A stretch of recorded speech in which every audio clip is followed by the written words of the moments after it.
Good afternoon. Myself, Dr. Sultan Gunga, physician and diabetologist, ST Hospital, Gondar. આજે આપણે વાત કરશું હાર્ટ એટેક.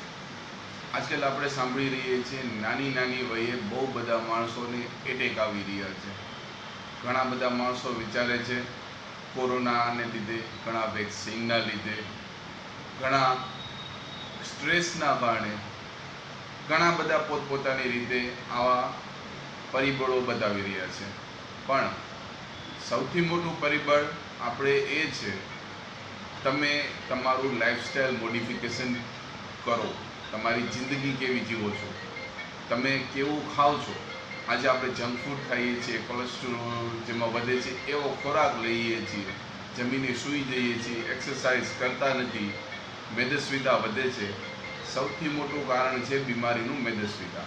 જ્યારે મેદસ્વીતા વધે છે તો તમારું ડાયાબિટીસના બી ચાન્સીસ વધી જાય છે અને બીપી વધવાના ચાન્સીસ પણ વધી જાય છે. સ્ટ્રોક કે હાર્ટ એટેકના ચાન્સીસ મેદસ્વીતાના કારણે સૌથી પહેલું કારણ છે. આપણે બીજા બધા પરિબળો તો છે જ, નથી એમ નહીં, પણ સાથે આપણે કંટ્રોલ રાખવું જરૂરી છે. જે તમારું વજન કંટ્રોલ રાખશો, તમે ફિટ હશો તો તમે સાજા નરવા રહેશો. નહીંતર આ બધા પરિબળોમાં આપણે પણ ક્યારેક નુકસાન થઈ જશે. માટે તમારા શરીરની કાળજી રાખો, રેગ્યુલર એક્સરસાઇઝ રાખો.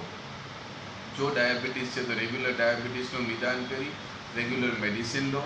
બીપી કે બીજી કોઈ પણ તકલીફ છે તો તમે એની મેડિસિન કન્ટિન્યુ રાખો અને રેગ્યુલર બતાવતા રાખો તમારા ડૉક્ટરને.